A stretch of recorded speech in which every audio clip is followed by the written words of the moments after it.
Hello students, today we are going to discuss about nutrition in amoeba यानी amoeba में पोषण कैसे होता है।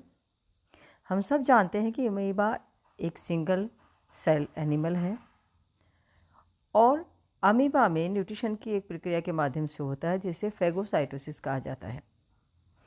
इसका भोजन सबसे ज़्यादा तो बैक्टीरिया खाता है, इसके अलावा एल्गी होती है, डेड प्लांट्स होते हैं जो आसपास उसके अवेलेबल होते हैं, उन पर ये फीड करता है।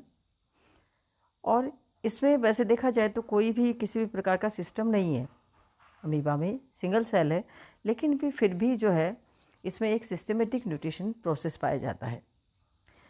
अगर अमीबा का बेसिक स्ट्रक्चर हम देखेंगे कि अमीबा एक बहुत माइन्यूट यूनिसेलुलर एनिमल है जो ज़्यादातर जो है वो फ्रेश वाटर एनिमल में जिसमें तालाबों में पाया जाता है।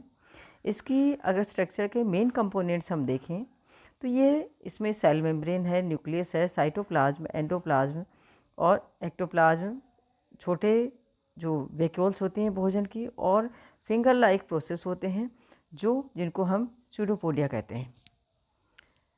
ये अमीबा में आप स्ट्रक्चर देख रहे हैं। इसमें कि अमीबा में ये जो डायग्राम है ये शो कर रहा है कि किस तरह से इसके अंदर फेगोसाइटोसिस की एक पार्टिकल जो अमीबा के नज़दीक आता है, इसको पार्टिकल जो है जैसे ही अमीबा के पास आता है तो अमीबा का जो सेल मेम्ब्रेन है वो एक तरह की उसके दोनों तरफ जो है स्यूडोपोडिया लाइक स्ट्रक्चर्स बनाती है और उसको चारों तरफ से कवर करके एक फूड वैक्यूल के रूप में अंदर ले लेती है। दोनों साइड जो स्यूडोपोडिया की आउटग्रोथ बनती हैं वो आपस में टच कर जाती है और एक फूड वैक्यूल जो है उनको इनहेल कर दिया ये इनटेक कर लिया जाता है। अमीबा में ये देखिए इस तरह से ये अमीबा का स्ट्रक्चर है, आप देख सकते हैं इसको। अमीबा में अब हम पढ़ते हैं कि किस तरह से इसमें जो है वो कि इसकी सेल में जो होती है, देखिए अगर स्ट्रक्चर का हम देखेंगे तो चारों तरफ से ये मेम्ब्रेन से घिरा होता है जिसको सेल मेम्ब्रेन कहता है। एक डेंस न्यूक्लियस होता है, कॉन्ट्रेक्टाइल वैक्यूल्स पाई जाती हैं और उसके अलावा इसके अंदर irregular structures finger like process जो बनते बिगड़ते रहते हैं और जो होते हैं अस्थायी होते हैं एक तरह का, तो वो बनते बिगड़ते रहते हैं जिनको स्यूडोपोडिया, जिसके द्वारा लोकोमोशन भी करता है और जिसके द्वारा ये फूड जो है वो एक तरह से इंटेक भी करता है। इसमें अगर आप न्यूट्रिशन का प्रोसेस देखेंगे, ये देखिए ये आपको दिखाई दे रहा है इस डायग्राम में कि अमीबा सामग्री, सेल की सामग्री एक आकारहीन सेल मेम्ब्रेन से घिरी रहती है। सेल के अंदर एक घना न्यूक्लियस होता है, कुछ बुलबुले की तरह कॉन्ट्रेक्टाइल वैक्यूल्स होती हैं, सभी साइटोप्लाज्म से घिरे रहते हैं। जब अमीबा पास के कुछ भोजन का सेंस होता है तो वो अपनी स्यूडोपोडिया या जो आभासी पाथ जिसको कहा गया है उसको वो इसके आगे की तरफ बढ़ते हैं और अमीबा कुछ खाना महसूस करता है जिससे खुद खाद्य कण प्रोजेक्ट के लिए तैयार हो जाता है। सेल का साइटोप्लाज्म सेल मेम्ब्रेन की सीमा को पुश करता है और उंगली के आकार या प्रोजेक्शंस बनते हैं।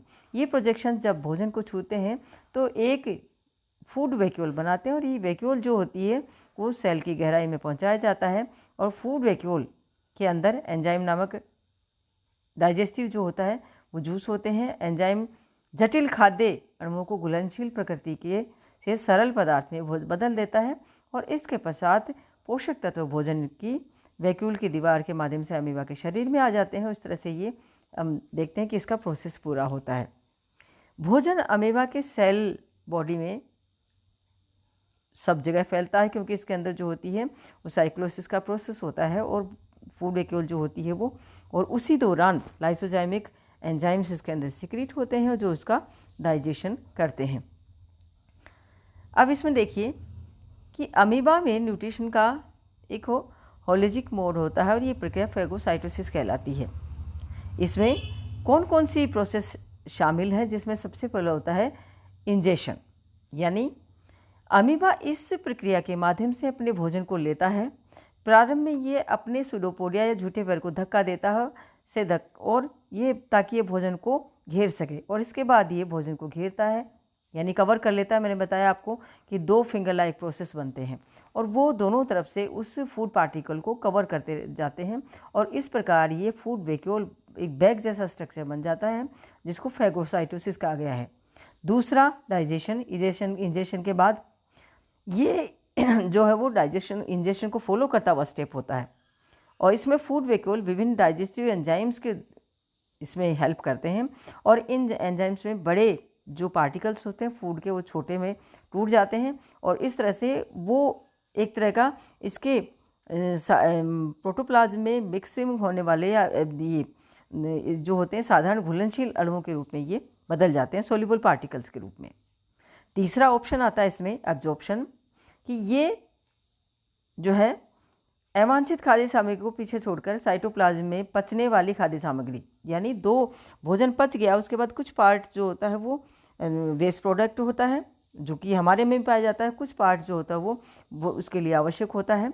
तो वो जो सही पदार्थ जो पचने लायक पदार्थ होते हैं वो उनको एब्जॉर्प्शन की प्रक्रिया चलती है। कभी कभी अमीबा भोजन को बड़ी मात्रा को एब्जॉर्ब करता है, लेकिन अतिरिक्त भोजन का क्या होता है इसके लिए कि ये ग्लाइकोजन के साथ लिपिड के रूप में जमा हो जाता है। इसका चौथा स्टेप आता है एसिमिलेशन, यानी उसके प्रोटोप्लाज्म में शामिल होने लायक उसको बनाया जाए, एसिमिलेट कर दे उसके प्रोटोप्लाज्म से। ये अवांछित खाद्य सामग्री को पीछे छोड़कर ये यूटिलाइजेशन प्रक्रिया होती है। इस प्रक्रिया के दौरान अवशोषित भोजन का उपयोग ऊर्जा उत्पादन, विकास, मरम्मत यानी रिपेयर के रूप में, एनर्जी प्रोडक्शन के रूप में डेवलप इसका जो होता है बॉडी के डेवलपमेंट में होता है और इसके साथ साथ ये मल्टीप्लिकेशन के लिए भी किया जाता है। फिर है इजेशन, अंत में सेल मेम्ब्रेन टूट जाती है और अवांछित खाद्य सामग्री शरीर से बाहर हो जाती है। तो इस तरह से हम देखते हैं कि अमीबा के अंदर ये पूरा न्यूट्रिशन का प्रोसेस चलता है। Thank you.